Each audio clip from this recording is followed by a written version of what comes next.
Hello everyone. I hope you all are doing well. So आज जो हम topic करने वाले हैं वो है क्लास 11th का सबसे पहला topic, that is unit and dimensions.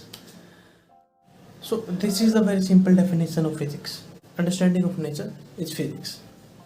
Now what happens, होता क्या है असल में कि जो भी फिनोमेना हो रहा है हमारे आसपास में, जैसे कि रेनबो का आना, अर्थ का रिवॉल्व करना, रोटेट करना, ये सब फिनोमेना जितने भी होते हैं, जैसे कि सूर्य का उदय होना, राइज ऑफ सन, शाम के टाइम सूर्य का लाल दिखना, रेड दिखना, ये सब चीज़ें जितनी भी हो रही हैं, ये सब कुछ किसी न किसी बेसिक लॉ पे डिफाइंड है। ये आर्बिट्रेरली नहीं हो रही है। ऐसा नहीं है कि जो मन हो रहा है वो हो रही। This all are depends on some laws. ठीक है, उन लॉज को पढ़ना ही फिजिक्स होता है। ठीक है, सो उन लॉज को पढ़ना ही फिजिक्स होता है। So that is the simple definition of physics.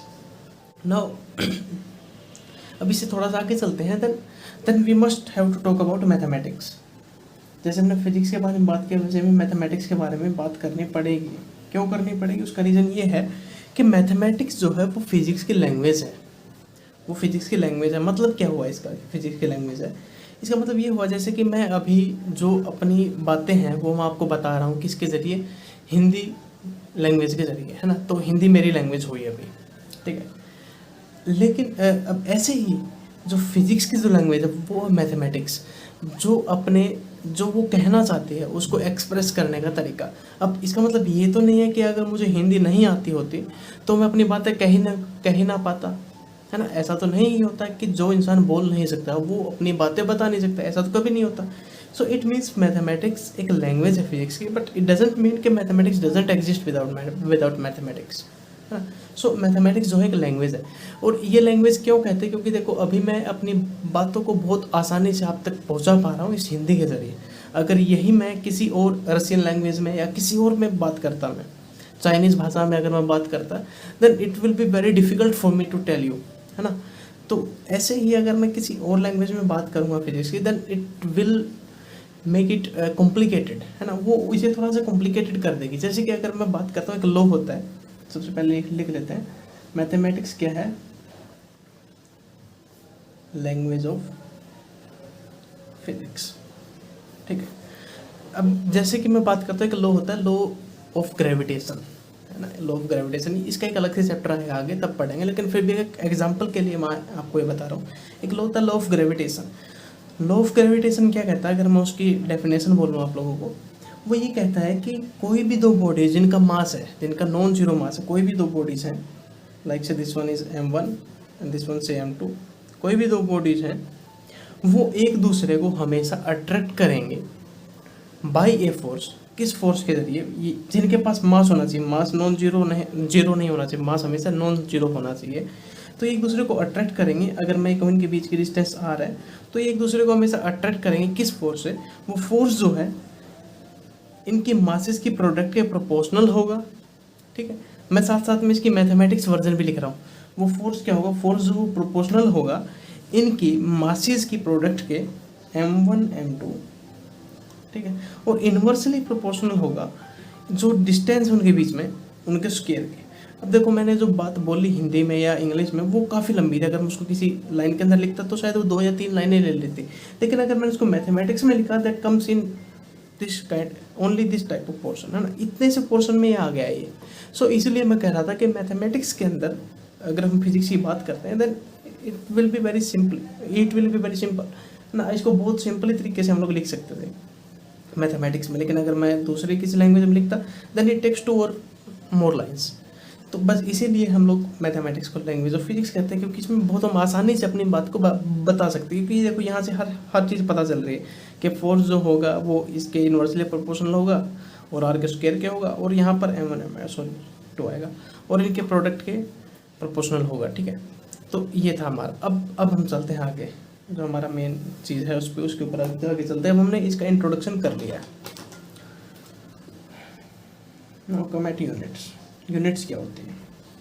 Units क्या होती है, ठीक है। अब मान लो, सबसे पहले मैं इसकी डेफिनेशन बता देता हूँ। Units are something which are use to measure the quantity, ठीक है। तो यूनिट्स कुछ ऐसी चीज़ हैं जो कि use to measure physical quantity, इसको किसी फिजिकल क्वांटिटी को मेज़र करने के लिए यूज़ किया जाता है, वो यूनिट्स होती हैं। अगर ये ना हो, यूनिट्स ना हो, तो हम किसी क्वांटिटी को मेज़र नहीं कर सकते। फिजिकल क्वांटिटी क्या होती हैं?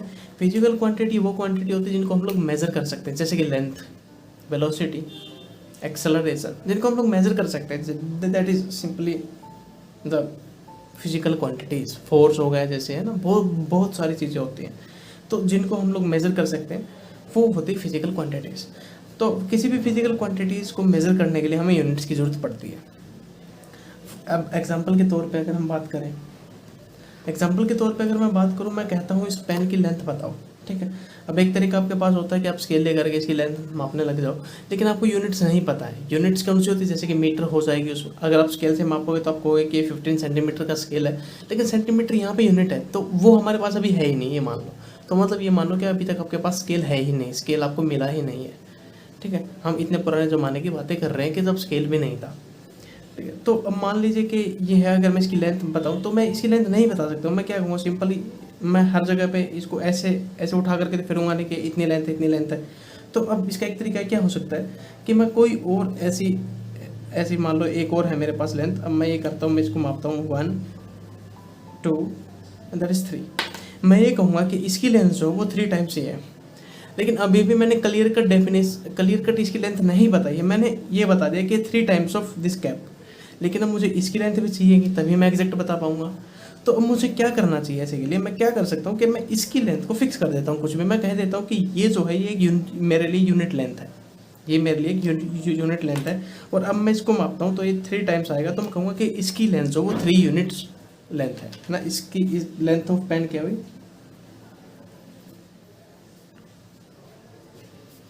3 टाइम्स ऑफ यूनिट लेंथ।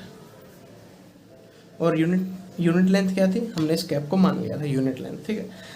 तो अब जो ये यहाँ पे हमने जो फिक्स किया है unit length, that is known as units. अगर ये ना होती तो मैं इसकी लेंथ बता ही नहीं पाता। मुझे फिक्स करना पड़ेगा कहीं ना कहीं जा करके, किसी न कितने भी छोटे स्केल पे, कितने बड़े स्केल पे मुझे फिक्स करना पड़ेगा। ज़रूरी नहीं कि मुझे इससे छोटे पे फिक्स करना था, मैं इससे बड़े भी फिक्स कर सकता था। फिर 0 पॉइंट कुछ करके इसकी हम लोग लेंथ बता सकते थे कि 0 पॉइंट कुछ टाइम्स, या फिर 1/2 फैक्टर, 3rd फैक्टर, जैसे भी करके हम लोग इसकी लेंथ बता सकते थे ना। अब अगर इससे हम थोड़ा सा और आगे चलें तो बात ये होती है, जब भी आप किसी फिजिकल क्वांटिटी को मेज़र करेंगे, है ना, जब भी आप किसी फिजिकल क्वांटिटी को मेज़र करेंगे, जब भी आप किसी फिजिकल क्वांटिटी को मेज़र करेंगे, वो हमेशा 2 पार्ट्स के अंदर रिजल्ट आएगा उसका। एक होगा उसका न्यूमेरिकल पार्ट, जैसे कि यहाँ पे 3 था।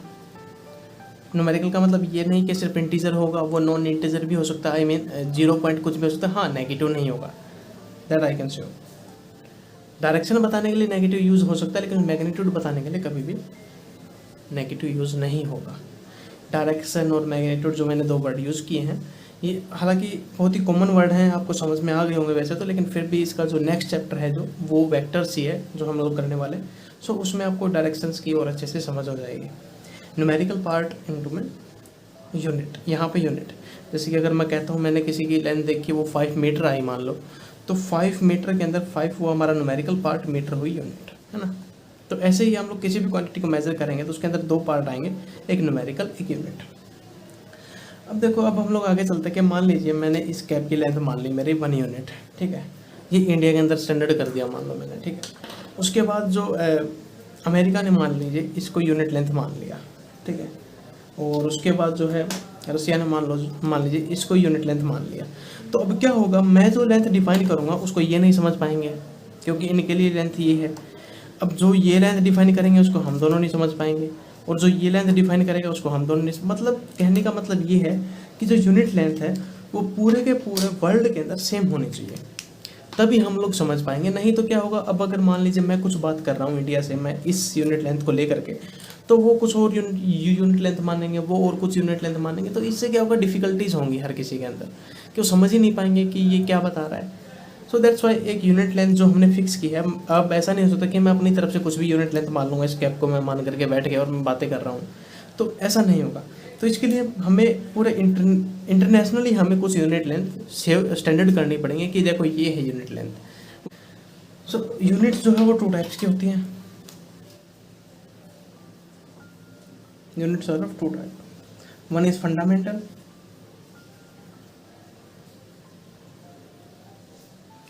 and the other one is derived. ठीक है, ये दो टाइप की यूनिट होती है हमारे पास में, फंडामेंटल और डिराइव्ड। सो देखो, अब ऐसा नहीं हो सकता कि मेरे पास जितनी भी यूनिट हैं, जिन जिन चीज़ों की हम लोग बात करने वाले, देखो हम लोग पूरे नेचर को पढ़ने वाले हैं। हमने कहा था ना, अंडरस्टैंडिंग ऑफ नेचर।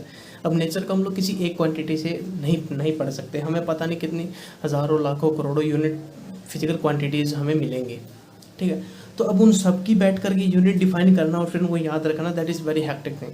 उन्हें हम लोग याद नहीं रख पाएंगे, बिल्कुल भी नहीं रख पाएंगे, कोई भी नहीं रख पाएगा। ये सुनो, तो हम लोग क्या करते हैं, हम यूनिट्स को दो पार्ट में डिवाइड कर देते हैं। One is fundamental and one is derived, ठीक है। One is fundamental and one is derived. Fundamental कौन सी होंगी? फंडामेंटल वो होंगी जो बिल्कुल इंडिपेंडेंट यूनिट्स हैं, जो बिल्कुल इंडिपेंडेंट यूनिट्स हैं, जिनको हम लोग एक दूसरे से डिराइव नहीं कर सकते, ठीक है। जिनको हम लोग एक दूसरे से डिराइव नहीं कर सकते, वो फंडामेंटल यूनिट होंगे। उनको हम लोग इस कैटेगरी के अंदर डाल देंगे, इंडिपेंडेंट यूनिट्स को हम लोग इसके अंदर डाल देंगे। 1 2 3 4 ऐसे लिस्ट आ जाएगी अपनी जो भी थी। उसके बाद जिन क्वांटिटीज़ को हम लोग एक दूसरे से डिराइव कर सकते हैं, उनको हम लोग इस लिस्ट के अंदर डाल देंगे, which can be derived. So units and quantities, independent quantities, जो ऐसी क्वांटिटीज़ हैं जो एक दूसरे से बिल्कुल इंडिपेंडेंट हैं, उन्हें हम इस लिस्ट में डाल देंगे। और जो क्वांटिटीज ऐसी हैं जिन्हें हम लोग डिराइव कर सकते हैं, उन्हें हम लोग इस यूनिट्स में डाल देंगे, which can be derived quantities, which can be derived, ठीक है। अब क्या होगा, इन इंडिपेंडेंट क्वांटिटीज़ को जो यूनिट होंगे उनको हम लोग बोलेंगे फंडामेंटल यूनिट्स, ठीक है। इन इंडिपेंडेंट क्वांटिटीज़ की जो यूनिट होंगे उनको हम लोग बोलेंगे फंडामेंटल क्वांटिटीज़, और जो डिराइव करने के बाद जो यूनिट्स आएंगे उनको हम लोग बोलेंगे डिराइव्ड यूनिट्स, ठीक है। इतनी सी बात समझ आई होगी। अब इसके बाद हम लोग थोड़ा सा और आगे चलते हैं।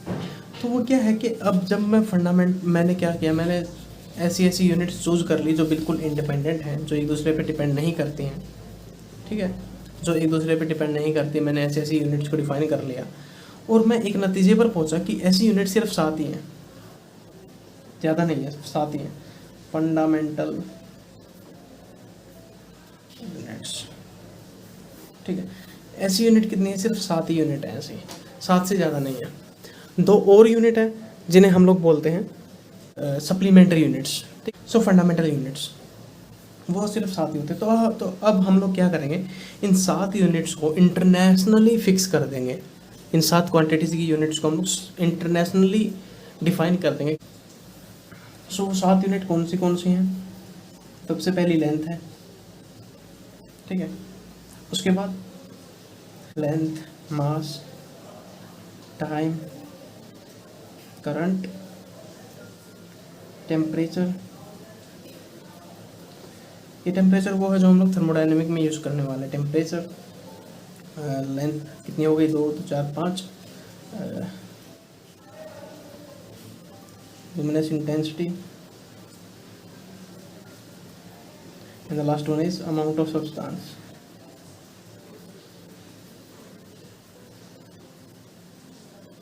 अमाउंट ऑफ सब्सटेंस, ये 7 क्वांटिटीज़ हैं, ठीक है। ये है इंडिपेंडेंट क्वांटिटीज़, ठीक है। So physical quantities, these are 7 physical quantities, ठीक है। अब हम लोग यहाँ पर डिफाइन करने वाले हैं इनकी यूनिट्स, ठीक है। सो देखो, यूनिट्स जो है इंटरनेशनली एक्सेप्टेड अभी हमारे पास जो मोस्टली हम लोग यूज़ करने वाले वो 2 ही होती हैं। एक को हम लोग बोलते हैं एसआई यूनिट और सीजीएस यूनिट। ये सबसे जो 2 इम्पोर्टेंट है वो हम लोग यूज़ करने वाले हैं, ये वाली, ठीक है। हालांकि इसके अलावा और भी होती है FPS. Most of the time आप ये वाली यूज़ करेंगे, मोस्ट ऑफ द टाइम, ठीक है। ये भी यूज़ होगी काफ़ी, मतलब जहाँ पे ये वाली यूज़ नहीं हो रही वहाँ पे ये वाली यूज़ होगी। These are 2 only which are mostly used. लेकिन ये एफपीएस जो है एक एच सी वर्मा बुक है जो काफ़ी अच्छी बताई जाती है इस IIT JEE के स्टूडेंट्स के लिए, नेट के लिए भी, जो फिजिक्स के अच्छे कंसेप्ट कर देती है। सो FPS जो यूनिट है वो उस बुक ने यूज़ की है। HC वर्मा बुक में काफ़ी न्यूमेरिकल्स के अंदर FPS यूनिट फिक्स है। सो अब हम लोग बात करने वाले हैं इनके बारे में कि ये 3 यूनिट्स कौन सी है। हालांकि एक MKS यूनिट और होती है, वो SI यूनिट के सेम ही है, बस वो सेम ही होता है। जैसे MKS मैं लिख देता हूँ यहाँ पे, MKS भी सेम ही SI के, इनमें कोई फ़र्क नहीं होता है। तो SI यूनिट जो है वो 1960 के अंदर डिफाइंड की गई थी। 1960 के अंदर M का मतलब होता है मीटर, ठीक है, K का मतलब होता है kilogram, and what S means is second, ठीक है। लेंथ की यूनिट हो गई, मास की यूनिट हो गई और टाइम की यूनिट हो गई, ठीक है। ये 3 यूनिट इसमें होती है, बाकी 7 भी अब हम लोग डिफाइन करने वाले हैं, ऊपर ही करेंगे, ठीक है। अब यहाँ पर मैं SI यूनिट्स डिफाइन करूँगा इस रो के अंदर, SI यूनिट्स, ठीक है, SI यूनिट्स। सो SI यूनिट्स क्या क्या होंगी? लेंथ के लिए क्या होगी? मीटर, और उसका सिंबल क्या होगा? जिस सिंबल से हम लोग इसको डिनोट करने वाले हैं, that is M, small m, ठीक है, metre, that is small m। Now mass की बात करें तो मास होगा किलोग्राम। आई थिंक मैंने थोड़ी सी कम ही रो बनाई है। सो किलोग्राम को हम लोग रिप्रेजेंट करेंगे केजी से, ठीक है। टाइम की बात करें तो टाइम होता है सेकंड, और सेकंड को हम लोग रिप्रेजेंट करते हैं स्मॉल s से। करंट की बात करें तो करंट होता है हमारे पास एम्पियर, इसको हम लोग रिप्रेजेंट करते हैं कैपिटल A से, ठीक है। टेम्परेचर की अगर बात करें then it is kelvin, it is represented by capital K, ठीक है। लुमिनस इंटेंसिटी ये होता है कैंडेला, और इसको हम लोग रिप्रेजेंट करते हैं CD से, स्मॉल CD से। अमाउंट ऑफ सब्सटेंस, ये केमिस्ट्री के अंदर बहुत यूज होती है ये वाली unit, that is mole, it is represented bye MOL, ठीक है, MOL। ये 7 यूनिट्स होती हैं जो कि इंडिपेंडेंट होती हैं, और इनके ज़रिए हम लोग जितनी भी यूनिट हैं उन सबको डिराइव कर सकते हैं, ठीक है, जितने भी यूनिट हैं उन सबको हम लोग डिराइव कर सकते हैं। अब CGS की बात अगर हम करते हैं, CGS, तो CGS के अंदर C का मतलब होता है सेंटीमीटर, G का मतलब होता है ग्राम, S का मतलब होता है सेकंड। सो आप लोग एक चीज़ याद रखना कि टाइम की यूनिट हमेशा सेकंड रहेगी, कोई भी यूनिट हो, ठीक है, टाइम की यूनिट हमेशा सेकंड ही रहेगी। अब हमने क्या किया, देखो जो हमने एक कैप को यूनिट माना था, उसको हमने SI के अंदर क्या कह दिया कि 1 मीटर स्टैंडर्ड यूनिट है। 1 मीटर के रिस्पेक्ट में अब आप लोग डिफाइन कर लो जो भी करना है आपने, ठीक है। नाउ अब हम लोग CGS की बात करते हैं, तो CGS के अंदर क्या होगा? सेंटीमीटर, ग्राम और सेकंड, ठीक है। सो लेंथ की क्या होगी हमारे पास? सेंटीमीटर को हम लोग रिप्रेजेंट करेंगे स्मॉल cm से। मास की होती gram, that is represented by small g। यहाँ पर किलोग्राम, K जो है वो कैपिटल K है, ग्राम, किलो जो ये ग्राम होते हैं that is represented by small g। Now next is time की सेकंड सेम ही रहेगी, that is represented by small s। Now the next is FPS, ठीक है। FPS क्या होगी? यही जो 3 है, इन्हीं से आपका सारा काम बन जाएगा, इससे ऊपर आपको नहीं चाहिए कि कहीं भी सिर्फ ये 3 है, इसके अंदर भी सिर्फ 3 ही चाहिए। सो FPS की अगर हम लोग बात करते हैं तो F का मतलब होता है यहाँ पे फुट या फिट, जो भी बोल लो।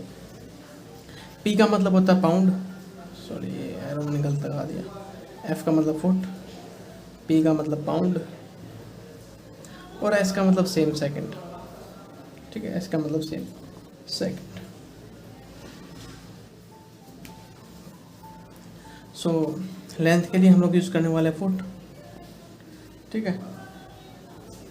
इसके लिए वेट के लिए हम लोग यूज़ करने वाले pound, and for second time we are going to use second, ठीक है। ये थी हमारी कौन सी यूनिट? CGS यूनिट, और ये थी हमारी कौन सी? FPS यूनिट, ठीक है। आप लोगों को सिर्फ यही दो याद करनी है। अगर इनका कभी यूज़ भी होता है तो आप लोग देख सकते हैं आराम से नेट से, ये वाली यूज़ कहीं भी आपके यूज़ में नहीं आने वाली वैसे भी। और वैसे भी अब हम लोग आगे चल करके जब डायमेंशन पे आएंगे तो हम लोग इनका कन्वर्जन भी देखेंगे, तो अपने आप इनके बीच में रिलेशन भी पता चल जाएगा, ठीक है। नाउ अब आगे चलते हैं हम लोग थोड़ा सा। तो ये सब यूनिट्स थी, ये वाली यूनिट हमने डिफाइन कर दी है, ऐसा यूनिट हमने ये डिफाइन कर दी, ये वाली फिजिकल क्वांटिटीज डिफाइन करती हैं। सो अब एसआई के अंदर ही 2 यूनिट और होते हैं that are known as supplementary units. Supplementary units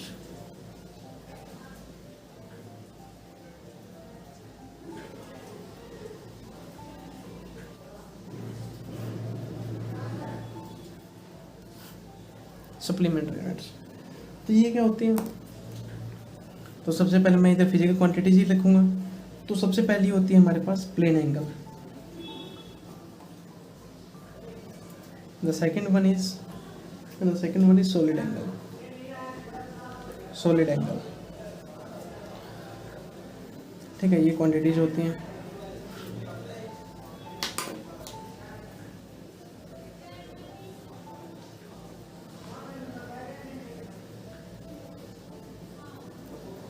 ठीक है, now the next one is units with their symbols. ठीक है, इनके सिंबल भी हम लोग ब्रैकेट में यूज कर रिप्रेजेंट कर देंगे। तो सबसे पहले होते हैं प्लेन एंगल। प्लेन एंगल क्या होता है? प्लेन एंगल की अगर हम लोग बात करें तो मान लीजिए एक आर्क है आपके पास में। अब ये जो एंगल बना रही है यहाँ पे जो थीटा है, ये जो एंगल है, ये थीटा हम लोग रिप्रेजेंट करते हैं, एक सिंबल होता है एंगल को रिप्रेजेंट करने का। ऐसे ही बहुत सारे होते हैं लेकिन theta most of the time आप लोग यूज़ करेंगे।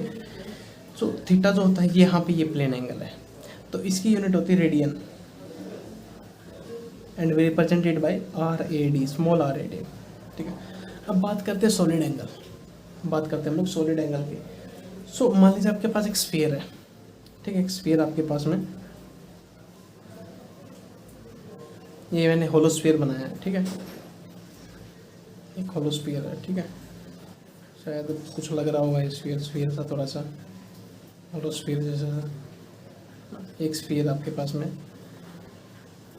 सो अब यहाँ पर ये जो एंगल बना रहा होगा, जरूर नहीं होलो ही, ये हो सकता है सिर्फ इतने से पोर्शन का मैं एंगल देखता, या इतने से पोर्शन, मैं कितने भी पोर्शन का देख सकता था। तो जैसे मतलब कोई 3D के अंदर अगर कोई एंगल बनता है, 3D के अंदर अगर कोई एंगल बनता है, जैसे कि मान लीजिए ऐसा बन जाता है। ठीक है, ये कुछ ऐसा है, ऐसे ऐसे हमने सॉफ्टी खाई है ना, और मान लीजिए ऊपर 3D में कोई कर्व है यहाँ पे। ठीक है, या यहाँ पे कोई कर्व है, तो देखो यहाँ पे अंदर में कुछ ना कुछ एंगल बन रहा होगा। जैसे कि मैं इसको ऐसे रिप्रेजेंट कर सकता हूँ, ये एंगल जो भी बन रहा होगा नीचे, जो इस पॉइंट के ऊपर जो एंगल बन रहा होगा यहाँ पे, इस पॉइंट के ऊपर, इस पॉइंट के ऊपर, इस टिप के ऊपर जो भी एंगल यहाँ पे बन रहा होगा 3D के अंदर, कुछ ऐसा एंगल जो बन रहा होगा, that is known as solid angle. 3D के अंदर जो एंगल बन रहा होगा that is known as solid angle. ठीक है, that is known as solid angle.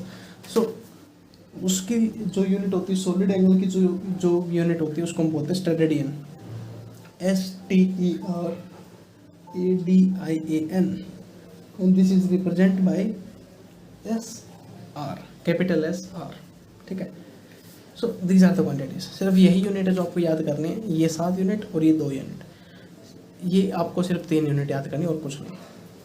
ठीक है, हालांकि ये याद भी नहीं करनी होती है, टाइम के साथ जैसे जैसे आप लोग आगे चलते जाएंगे। अब आपको ये हर क्वांटिटी के साथ यूज़ करनी है, जब भी आप लोग बात करेंगे आपको यूनिट बोलनी होगी तो अपने आप ही ये याद हो जाती हैं। ठीक है, नाउ अब हम लोग थोड़ा सा और आगे चलते हैं। और हम लोग सबसे पहले डिफाइन करते हैं। अब जो भी हमने यहाँ पे फिजिकल क्वांटिटीज जो भी हमने यूज़ की, लेंथ, मास, इनमें से ये 3 मोस्ट इंपॉर्टेंट है।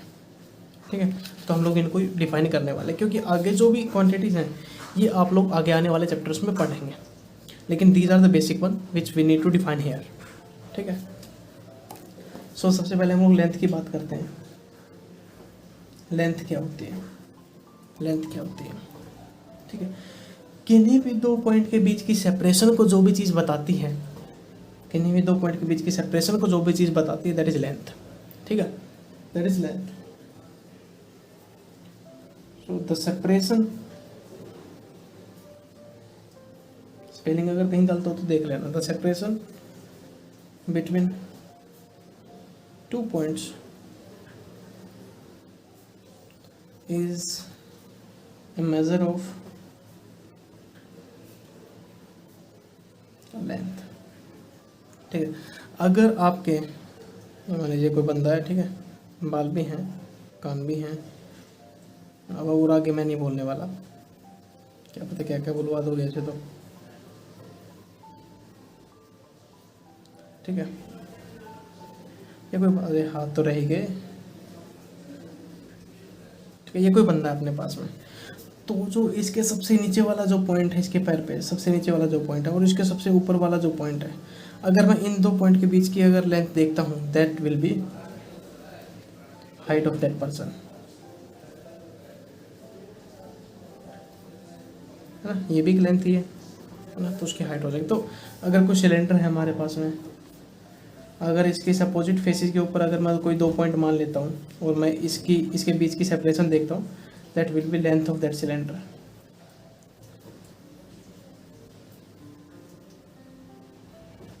है ना, this is the length of that person, ठीक है। तो ये होती है हमारे पास लेंथ, किन्हीं भी 2 पॉइंट के बीच की मेजर। हालांकि जो मैंने 1 मीटर, जो यहाँ पे मैंने मीटर यूनिट जो भी बताई है, इन सब की भी डेफिनेशन होती है, ये डजंट मीन कि इनकी डेफिनेशन नहीं होती, इन सबको स्टैंडर्ड फिक्स किया तो कुछ ना कुछ डेफिनेशन तो होगी ही। तो इन सब की डेफिनेशन आप किसी भी बुक में पढ़ सकते हैं, हर बुक के अंदर है, या फिर आप मेरी वेबसाइट पे जाकर के पढ़ सकते हैं, ठीक है। क्योंकि उनका हम लोग कभी भी यूज़ नहीं करते हैं, उन यूनिट्स का, स्पेशल यूनिट्स का हम लोग कभी भी यूज़ नहीं करते हैं। I haven't use them anywhere, so इसलिए मैं उनको यहाँ पे डिफाइन नहीं कर रहा, क्योंकि बिना बात वो सिर्फ टाइम लेंगे यहाँ पे। सो अब अगर मास की बात करते हैं, तो मास होता है measure of amount of matter inside a body, measurement of amount of matter inside a body. So अब क्या है कि मान लीजिए कोई बॉडी है, उसके अंदर कितना मैटर है उसको मेजर करता है हमारे पास मास, और मास की यूनिट क्या होती है, किलोग्राम, जो ऐसा यूनिट होती है हमारे पास किलोग्राम, ठीक है। नाउ कुछ प्रॉपर्टीज होती हैं मास की, कुछ प्रॉपर्टीज होती हैं मास की, सो दैट आर, सबसे पहली कि मास जो है independent, mass is independent of shape, size and state of motion। इसका मतलब क्या हुआ, इसका मतलब ये हुआ कि मास जो है किसी भी बॉडी का, वो ना ही तो उस बॉडी के शेप पे डिपेंड करता है, ना ही उसके साइज पे डिपेंड करता है, और ना ही वो किस मोशन में है, आई मीन वो रेस्ट पे है या फिर चल रही है, इस चीज़ पे डिपेंड नहीं करता है। इसका एग्जांपल देखते हैं हम लोग, बुढ़ी के बाल खाए होंगे सबने, है ना, तो वो अब शुरुआत में वो इतना बड़ा सा फुला सा आता है, ठीक है, उसका मास सेम होता है, उसका मास जो है वो कुछ मान लीजिए, वो मैंने मास मान लिया m1। अब किसी ने क्या किया, वो ऐसे पिचका दिया, खाया नहीं लेकिन अब तक खाना नहीं है अभी, उसको पिचका दिया बिल्कुल, है ना। अब पिचकाने के बाद बिल्कुल वो इतना सा बन गया, इतना सा बन गया वो, ठीक है, थोड़ा सा बड़ा मान लो यार, ये तो ज़्यादा ही हो जाएगा, इतना सा बन गया मान लो ये, ठीक है। अब देखो, ना ही हमने इसके अंदर कोई मास डाला है, ना ही यहाँ से कुछ निकाला, खाया नहीं अभी तक हमने, और हमने इसको इतना कर दिया, क्योंकि वो पिचक जाता है बिल्कुल आसानी से। तो देखो मास तो सेम ही होगा, क्योंकि मैटर तो इसके अंदर अभी भी उतना ही है। देखो शेप, साइज़ पहले क्या था, कितना बड़ा था, और साइज़ अब देखो कितना सा है, ठीक है। तो मतलब साइज़ के ऊपर डिपेंड नहीं करेगी, शेप के ऊपर भी अगर हम लोग बात करें, देखो पहले शेप कुछ ऐसी होती है, अगर मैं बात करूँ तो कई बार वो देते हैं, तो शेप कुछ ऐसी सी होती है, उसकी ऐसी सी शेप होती है। अब हम लोग उसको पिचका करके कुछ ऐसी बॉल से बना सकते हैं, है ना।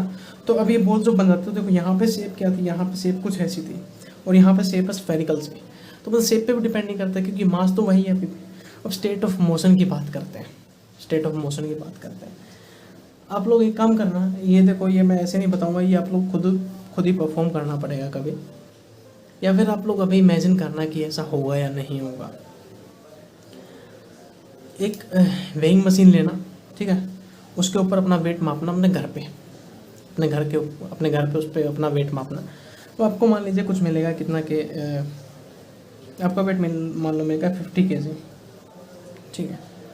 अब उसके बाद आप उसी को बैग में डाल करके उस वेइंग मशीन को ट्रेन में चले जाना, ठीक है, ट्रेन में चले जाना, या फिर ट्रेन में नहीं तो अपनी गाड़ी में चले जाना, ठीक है। अब गाड़ी धीरे धीरे चलवाना, ठीक है, क्योंकि ज़्यादा तेज़ चलाओगे तो भाई कहीं इधर उधर होगे तो वेट थोड़ा बहुत ज़्यादा दिख सकता है, लेकिन गाड़ी को धीरे धीरे चलवाना, ज़्यादा तेज़ नहीं, तो धीरे धीरे चलवाओगे तो फिर आपको क्या दिखेगा। अब फिर उस वेइंग मशीन के ऊपर खड़े हो जाना, या फिर उसके ऊपर बैठ जाना यार, पैर वैर उठा लेना ज़मीन से बिल्कुल, मतलब सारा वेट उस वेइंग मशीन पे डाल देना, तब देखोगे तब भी आपको वेट 50 kg ही मिलेगा। अगर कुछ ऊपर नीचे हल्का फुल्का दिख रहा है, जैसे 49.9 आ गया, 50.1 हो गया, तो ये इस वजह से होगा क्योंकि गाड़ी जो है वो बिल्कुल यूनिफॉर्म नहीं चल रही है, वो थोड़ा बहुत ऐसे ऐसे हो रही है, जिसकी वजह से कुछ ना कुछ आपका वेट हल्का फुल्का बढ़ जा रहा है, क्योंकि जो इम्पल्स जो झटका लगेगा उसकी वजह से वेट बढ़ेगा और घटेगा।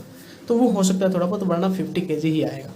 स्टेट ऑफ मोशन पे डिपेंड नहीं करता। अब देखो इसका मतलब अगर डिपेंड करता तो देखो, अब मान लीजिए ये जो वेट है इसका जो वेट है ये मैं आसानी से उठा पा रहा हूँ। अब अगर ये वेट चेंज होता और मैं इसको किसी बुलेट ट्रेन के अंदर अगर ले जाऊँ, अगर बढ़ता होता तो भाई तो फिर तो ये मेरे से पेन उठता ही नहीं, वहाँ पे मैं लिख ही नहीं पाता पेन से। लेकिन हम लोग उसके अंदर बैठ के भी लिख तो सकते ही है ना, ये सेम ही वेट रहेगा। या फिर अगर मैं बात करता हूँ कि कम हो जाए तो ये अपने आप बिल्कुल फिर हाथ में ही ना रुके, ये कम हो जाए तो बिल्कुल ही, है ना। तो ऐसा नहीं होता कि वेट चेंज होता है। हालांकि हाँ, अगर हम रिलेटिविस्टिक स्पीड के ऊपर चले जाए, रिलेटिविस्टिक का मतलब होता है स्पीड ऑफ लाइट के आसपास अगर हम चले जाए, comparable to speed of light चले जाए। स्पीड ऑफ लाइट को हम लोग रिप्रेजेंट करते हैं स्मॉल सी से, and that is 3 × 10⁸ metre per second. इतनी स्पीड से हमारी लाइट जो है वो चलती है वैक्यूम के अंदर, वैक्यूम के अंदर, ये चीज़ याद रखना, वैक्यूम के अंदर, ठीक है। सो अब ये देख लेना, या डबल सी होता है या फिर डबल यू होता है, इनमें से कोई एक डबल होता है, मुझे याद नहीं है अभी एक्चुअली, शायद डबल सी होता है, मुझे याद नहीं आ रहा अभी क्या होता है, देख लेना। सो ये स्पीड होती है वैक्यूम के अंदर, ठीक है। अब अगर हम इसके कंपेरेबल चले जाएं, हाँ तो वेट चेंज होगा। लेकिन इस जो हम लोग पढ़ने वाले इस मैकेनिक्स के अंदर, या जो ये अब फिजिक्स हम लोग पढ़ रहे हैं, इसके अंदर हम लोग इस पोर्शन की बात नहीं करते हैं। इसके लिए एक अलग से थ्योरी डिज़ाइन की गई थी, that is known as relativistic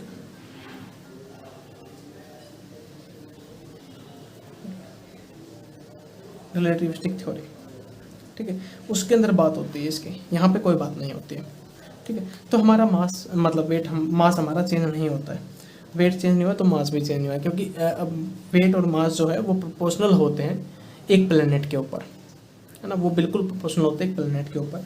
ये कैसे ही आपको उसमें ग्रेविटेशन चैप्टर के अंदर अच्छे से इसके बीच का डिफरेंस पता चलेगा, फिर भी मैं थोड़ा सा बताऊंगा इसके बारे में अभी से। अब सेकंड प्रॉपर्टी की अगर हम लोग बात करते हैं, that is mass of a body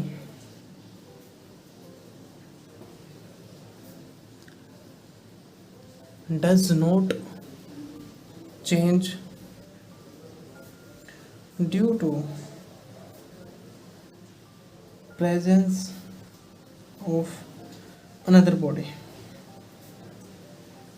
ठीक है। किसी और बॉडी की प्रेजेंस की वजह से मास चेंज नहीं होता है। फॉर एग्जांपल इस पेन का कुछ मास होगा, मतलब इसके अंदर कुछ ना कुछ मैटर होगा, यहाँ पे कुछ ना कुछ मैटर होगा यहाँ पे। अब मैं एक काम करता हूँ, मैं यहाँ पे एक और पेन रख देता हूँ, तो क्या इसका मास चेंज हुआ? मेरे कहने का मतलब ये हुआ, क्या इसके अंदर कोई मास ऐड हुआ या घटा? नहीं, कुछ भी नहीं हुआ, यूँ ही हुआ है। तो इसका मास वही रहेगा। बाकी एक और ऐड कर देता हूँ, एक और ऐड कर देता हूँ, एक और ऐड कर देता हूँ, तो इस पेन का मास अभी भी सेम ही है। So mass of a body doesn't depend on presence of other body, है ना, वो किसी और बॉडी की प्रेजेंस की वजह से चेंज नहीं होता है। Now the next one is third, mass is a measure of inertia. Mass is a measure of inertia of that body. पहले मैं एग्जांपल देता हूँ, उसके बाद इनर्शिया उस एग्जांपल से डिफाइन करेंगे हम लोग। So tell me one thing, इस पेन को अगर मैं ऐसे अभी रुका हुआ है बिल्कुल ना, मैं इसको ऐसे चलाना चाहता हूँ, तो मुझे हल्का सा फोर्स लगाना पड़ेगा और ऐसे चल पड़ेगा, ठीक है, चल पड़े। यहीं अगर मैं 5 किलो का कुछ सामान रख देता, तो क्या उसको मैं ऐसे ही चला सकता था? मैं नहीं चला सकता, क्योंकि वो जो मास है वो ज़्यादा है और वो मुझे अपोज कर रहा है उसको मोशन में लाने के लिए, ठीक है, उसको मोशन में लाने के लिए वो अपोज कर रहा है। So that is known as inertia, कि जब भी कोई बॉडी किसी भी मोशन में, ज़रूरी नहीं कि मैंने रेस्ट से स्पीड पे लाना है, मतलब रेस्ट से मोशन पे लाना है, वो मोशन से रेस्ट पे लाने की भी बात हो सकती है, कि उसकी जो भी वेलोसिटी है उस वेलोसिटी से चेंज करना ही उस वेलोसिटी से चेंज करना is change of state of motion, ठीक है।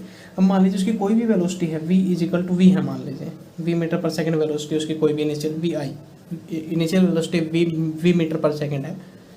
ये कैसे है वो मैं अभी बताऊंगा आपको, ठीक है, v मीटर पर सेकेंड है। सो अब क्या होगा कि अब ये जो इनिशियल वेलोसिटी है इस बॉडी की, इसको अगर मैं चेंज करता हूँ, अब ये शुरुआत में जब रेस्ट पे बॉडी तो मैं इसको जीरो कहूँगा, अब मैं जीरो से अगर इसको बढ़ाना चाहता हूँ तो मैं इसकी स्टेट ऑफ मोशन चेंज कर रहा हूँ, तो वो बॉडी अपोज करेगी मुझे, वो कहेगी नहीं मुझे चेंज नहीं होना। या फिर कोई बॉडी चलती हुई आ रही है, ठीक है, जब मैं उसको रोकने की कोशिश करूँगा तब भी वो अपोज करेगी, वो मुझे पीछे की तरफ धकेलेगी। जैसे कि अगर मैं बात करता हूँ इस वेलोसिटी के उसमें रिस्पेक्ट में, तो मान लीजिए एक साइकिल आ रही है आगे से चलते हुए, ठीक है, एक साइकिल आ रही है आगे से चलती हुई, आप उसको रोक रहे हैं और ज़्यादा स्पीड पे नहीं है तो आप लोग उसको रोक सकते हैं हाथों से। लेकिन अगर उतनी ही स्पीड से एक ट्रेन आ रही है तो क्या आप उसको रोक पाएंगे? नहीं रोक पाएंगे, क्योंकि उसका मास ज़्यादा है। तो जब भी आप किसी बॉडी के स्टेट ऑफ मोशन को चेंज करते हैं, स्टेट ऑफ मोशन का मतलब रेस्ट या मोशन जिस पे भी है, वो स्टेट ऑफ मोशन को जब भी चेंज करते हैं तो वो बॉडी अपोज करती है। रेस्ट पे थी तो भी अपोज कर रही थी, क्योंकि जब मैं धकेल रहा था, अब आप एक दीवार को धकेलेंगे तो वो जाएगी नहीं आके बिल्कुल भी, है ना, उसका और भी ज़्यादा मास होता है। सो अब ऐसे ही ट्रेन को अगर आप धकेलेंगे खड़ी को तो आप नहीं धकेल पाएंगे, क्योंकि उसका मास बहुत ज़्यादा होता है, ठीक है। सो अब क्या हुआ बात यहाँ पे कि mass is a measure of inertia. So जब भी कोई बॉडी का हम लोग स्टेट ऑफ मोशन चेंज करते हैं तो बॉडी अपोज करती है स्टेट ऑफ मोशन को चेंज होने से। That is known as inertia, that is known as inertia. Inertia क्या होता है कि किसी भी बॉडी का स्टेट ऑफ मोशन को वो वही रखना चाहती है जो वो था। वो रेस्ट पे थी तो वो रेस्ट पे ही रहना चाहती है, और जब वो मोशन में थी तो वो मोशन में रहना चाहती है। जब हम रोकते हैं तो वो अपोज करते हैं, वो कहती है मुझे नहीं रुकना। That is known as inertia and that is the first law of Newton. यही फर्स्ट लॉ ऑफ न्यूटन है जो कि हम लोग न्यूटन्स लॉ के अंदर पढ़ने वाले हैं आगे जा करके, 3rd या 4th चैप्टर में आई थिंक, ठीक है। नाउ ये समझ में आया, मास is a measure of inertia.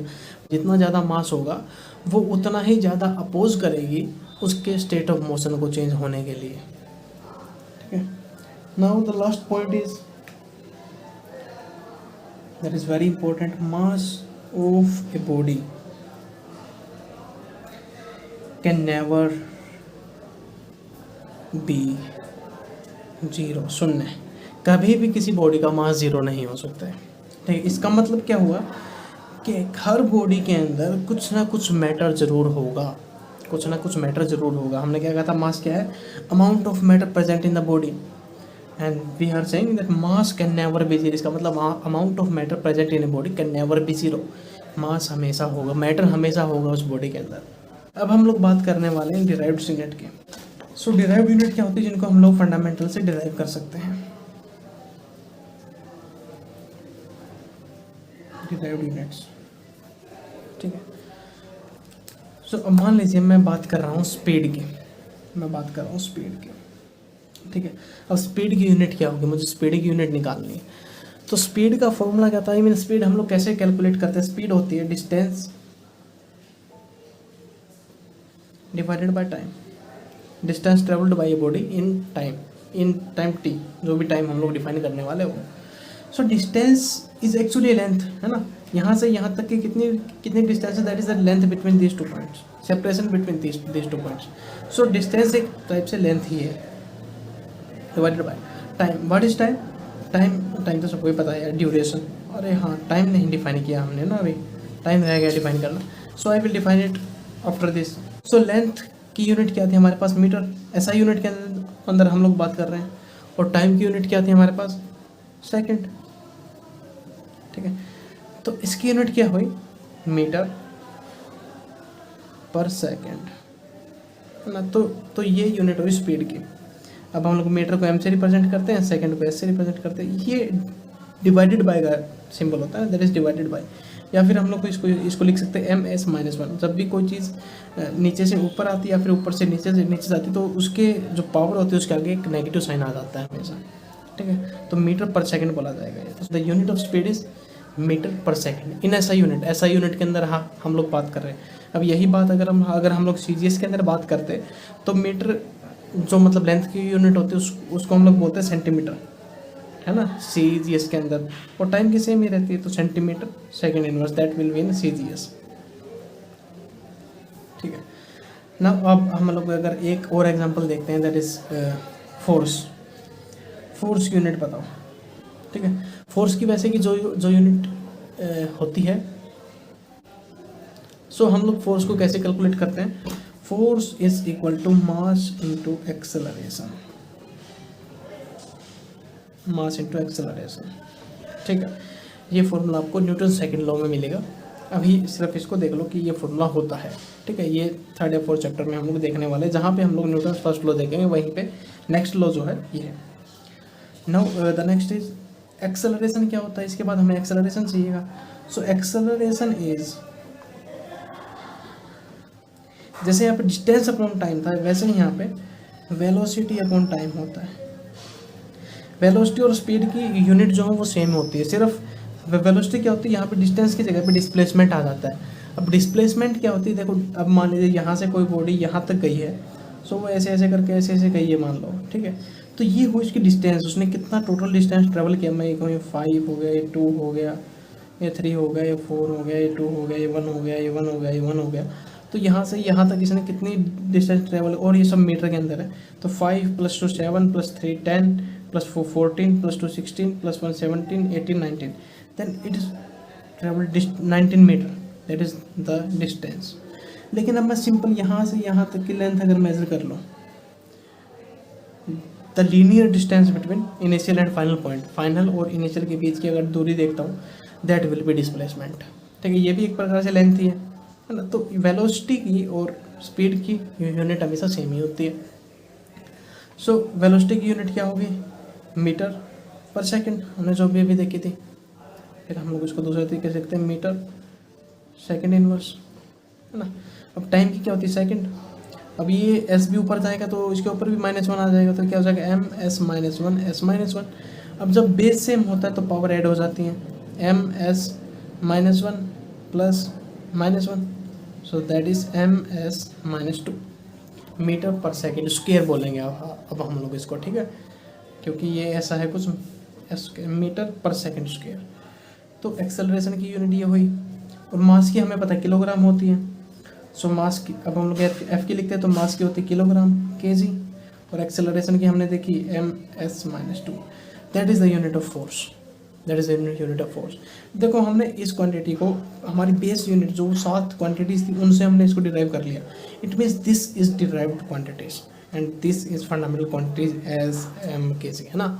सो अब इस पूरी को हम लोग एक शॉर्ट नोटेशन देते हैं, दैट इज न्यूटन। उसको कैपिटल N से रिप्रेजेंट करते हैं, न्यूटन। सो ऐसी होती है डिराइव्ड क्वांटिटीज़, है ना, जिन्हें हम लोग इनसे डिराइव कर सकते हैं। ये दो ही नहीं, ये डिराइव्ड क्वांटिटीज़ बहुत सारी, इन्हें हम सबको तो डिराइव नहीं कर पाएंगे। सो क्या होगा, मैं आपको वीडियो के अंदर अभी जस्ट जैसे मैं ये बात बोलने ख़त्म करूँगा, उसके बाद आपको एक यूनिट्स की लिस्ट दिखेगी, आप उन लिस्ट को पढ़ सकते चाहें तो। वैसे अभी इसके लिए कोई ज़रूरत नहीं है, बस इसको आप सेव कर सकते हैं स्क्रीनशॉट ले करके, ताकि बाद में आप इसको कभी पढ़ पाएँ, कभी देखने की ज़रूरत पड़े तो। क्योंकि जब आप अगले चैप्टर्स करेंगे आगे वाले, तो उनमें अपने आप ही ये सारी क्वांटिटीज़ कवर होती जाएंगी। तो लास्ट में ये लगभग हर क्वांटिटी आपको पता होगी कौन सी होती है, तो तब ये पढ़ना आसान रहता है। बट वैसे अगर आपका अभी कोई टेस्ट है तो मैं आपको प्रेफर करूँगा कि आप लोग पढ़ लेनी चाहिए, कि एक दो क्वेश्चन ऐसे आते हैं कि इनमें से कौन सी 2 क्वांटिटीज़ की सेम यूनिट है ना, या फिर इसकी क्या यूनिट होगी। कुछ ऐसे ऐसे क्वेश्चंस आपको देखने को मिल सकते हैं कम्पिटिटिव एग्जाम के अंदर।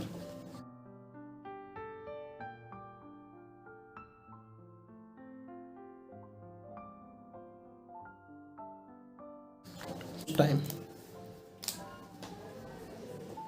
That was time. So time क्या होता है। सो सबसे टाइम को डिफाइन करने से पहले मैं ज़रा इवेंट को डिफाइन करता हूँ। इवेंट क्या होता है। टाइम को डिफाइन करने के लिए हमें इवेंट को डिफाइन करना पड़ेगा। What is an event. So event कुछ भी हो सकता है, इवेंट कुछ भी हो सकता है। Event is just that is happening, जो हो रहा है, दैट इज़ इवेंट। ये पेन गिर रहा है, दैट इज़ ए इवेंट। ठीक है, किसी ने किसी को गुस्सा मारा, दैट इज़ ए इवेंट। ठीक है, कोई छत से गिर गया, दैट इज़ ए इवेंट, है ना। किसी को कोई ट्रॉफी मिल रही है तो ट्रॉफी मिलना, दैट इज़ ए इवेंट। कोई एग्ज़ाम दे रहा है, दैट इज़ ए इवेंट। कुछ भी होना, दैट इज़ ए इवेंट। कुछ भी मतलब कुछ भी होना, दैट इज़ ए इवेंट। सो अब किन्हीं भी 2 इवेंट्स के बीच का जो ड्यूरेशन होता है, या कोई एक इवेंट कितना लंबा चला है, that is the duration of happening that event, कि वो कितना लंबा चल रहा है, that is event, that is known as time, है ना। मान लीजिए कोई 2 इवेंट है, एक इवेंट यहाँ पे हो रहा है, एक इवेंट यहाँ पे हो रहा है, इवेंट ऐसे थोड़ी होंगे, एक इवेंट यहाँ पे हुआ, जस्ट उसके बाद एक और इवेंट हुआ, तो इनके बीच में जो ड्यूरेशन आया, दैट इज़ टाइम। या फिर कोई एक इवेंट है जो यहाँ स्टार्ट हुआ, मतलब यहाँ पे स्टार्ट हुआ और जो चल रहा है, जैसे कि मैंने पेन गिरा तो यहाँ से ऐसे ऐसे ऐसे गया होगा, ऐसे ऐसे गया होगा, ऐसे गिरा होगा। तो ये जो ड्यूरेशन लिया है इसने यहाँ से यहाँ तक गिरने के लिए, that is the time of that time के जितने के लिए ये इवेंट हुआ। या दो इवेंट, जैसे कि ये गिरा अब ये गिरा, तो इसके गिरने के बाद जब ये गिरा तो इनके बीच में जो ड्यूरेशन था होने का, दैट इज़ टाइम, है ना। टाइम ये होता है कि कोई चीज़ कितनी देर के लिए हो रही है, या कोई दो चीज़ें जो हो रही हैं उनके बीच में कितना ड्यूरेशन है, that is time, that is a measure of time, that's all. Time is a measure of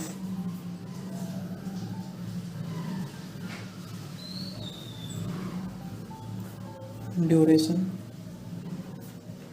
or period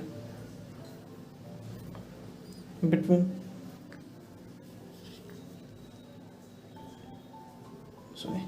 period of which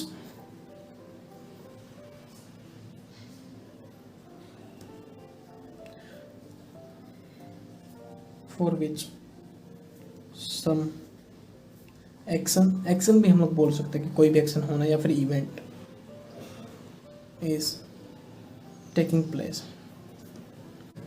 सो अब हम लोग आगे चलते हैं, that is prefix, that is prefix, that is prefix. So prefix क्या होती है, अब हम लोग सिर्फ प्रीफिक्स की बात करते हैं।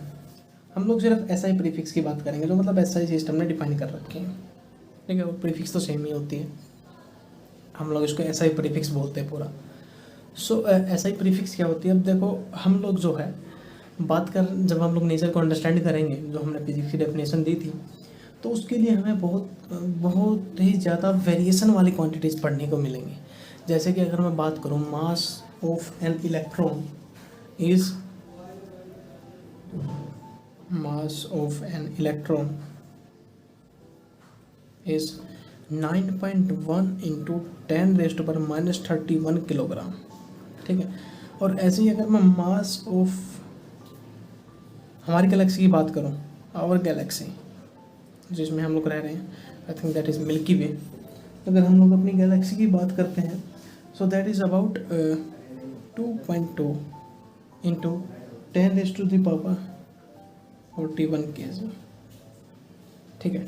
ये हमारी गैलेक्सी का मास। तो देखो अब हम लोग अगर ऐसे हर किसी के पीछे ऐसे पावर लिखते चलेंगे, दैट मेक इट कॉम्प्लिकेटेड, है ना, कुछ कॉम्प्लिकेटेड बनाएगा। सो हम लोग क्या कर सकते हैं कि हम लोग कुछ ऐसी क्वांटिटीज डिफाइन कर सकते हैं जो कि इन 10 पावर को हैंडल कर लें, जिसके लिए हमें बार बार ये ना लिखना पड़े। तो जो सबसे इम्पोर्टेंट है वो मैं लिखवा देता हूँ। अगर आपको सभी पढ़ने हैं, that are available on our website, ठीक है, आप लोग वो देख सकते हैं। Serial number, that is prefix. So पहले पावर ऑफ 10 लिख लेते हैं, यहाँ पे हम लोग प्रीफिक्स लिख लेते हैं, और यहाँ पे हम लोग उनके सिंबल लिख लेते हैं, ठीक है।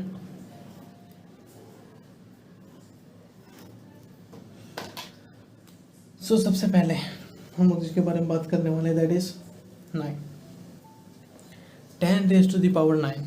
अगर हमारे पास कुछ ऐसी क्वांटिटी है, इसका मतलब क्या हुआ, 10 raised to power 9, ऐसे कुछ बोलो, क्योंकि मैंने पावर ऑफ 10 का है, यहाँ पे पावर ऑफ 10 का है, ठीक है।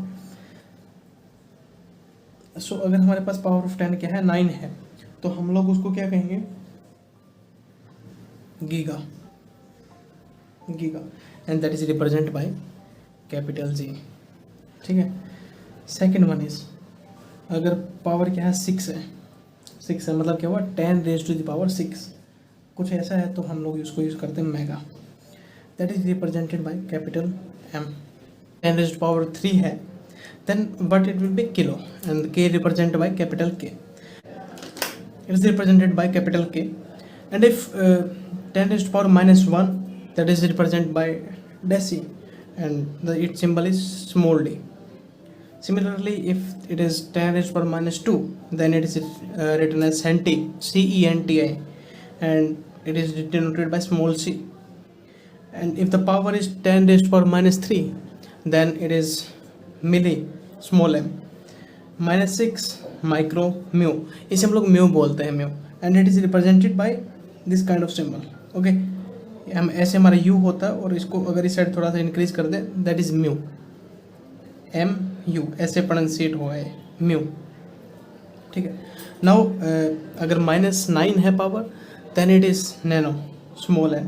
अगर -12 पावर है that is pico small P. These are the important quantities that we most of the time use, है ना. अब अगर आपको और भी देखने मतलब 6-7 और हैं जो इनमें हो सकती है, they are not mostly used, है ना. तो इसलिए मैंने उनको अभी छोड़ दिया है. If you want to read them then you can go to our website. एक न्यूमेरिकल है जो कि आपके होमवर्क के लिए है. आप ट्राई करना, अगर हो जाए तो बहुत अच्छी बात है, और अगर ना हो then you need to see our numerical video. और आपको ये क्वेश्चन मैंने इंस्टाग्राम पे भी डाल रखा है सॉल्यूशन के साथ में, अगर वहाँ देखना चाहें तो उधर भी देख सकते हैं. ये IIT-JEE के अंदर आया हुआ न्यूमेरिकल है. So it is density of a material. The density of a material, इस टाइप का न्यूमेरिकल अभी मैंने करवाया नहीं है. The density of a material in SI unit is 128 kilogram per meter cube. In certain units,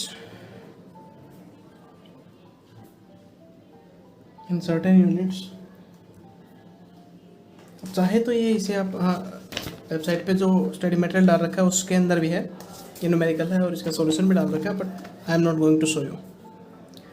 In certain units in which the unit of length is 25 centimeter and the unit of mass is 50 gram. The numerical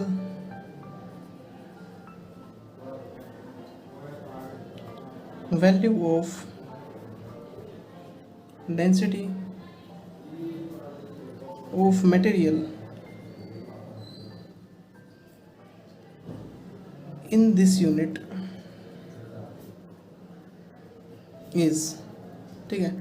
option A था इसका 40, B था 16, सी था 640 and D was 410. ठीक है, ये था. तो numerical से ट्राई करना. आई नो अभी काफ़ी मुश्किल होगा जो 11th क्लास में ही उनके लिए, तो but who studied unit and dimension before it they can solve it. ठीक है, तो अब हमने डिराइव्ड यूनिट की थी, हमने यूनिट डिराइव की हैं, तो ये भी एक डिराइव्ड यूनिट का ही न्यूमेरिकल है ना. ये डिराइव्ड यूनिट के ऊपर ही है, डिराइव्ड यूनिट, क्योंकि हम लोग डिराइव कर रहे हैं ऐसा यूनिट से ना, तो डिराइव्ड यूनिट के ऊपर ही है. बस अब हमें क्या करना है कि देखो, अब बहुत सारी क्वांटिटीज़ हो सकती है जिनको हम लोग डिराइव कर सकते हैं. अब सबको करने के लिए बैठेंगे तो पता नहीं कितने दिन लग जाएंगे सबको डिराइव करने में. सो इसीलिए अब हम लोग बाकी को छोड़ देते हैं. जब आपको एग्जांपल्स जो न्यूमेरिकल्स में दूंगा उनके अंदर आपको मिल जाएंगे इसके न्यूमेरिकल, सो एग्जांपल्स में मिल जाएंगे. सो वहाँ आप देख सकते हैं. हालांकि जब आप जैसे आगे आगे चैप्टर करोगे वैसे वैसे आप लोग डिराइव करना भी अच्छे से और सीख जाओगे. ठीक है. So this is the completion of unit part in the unit and dimension.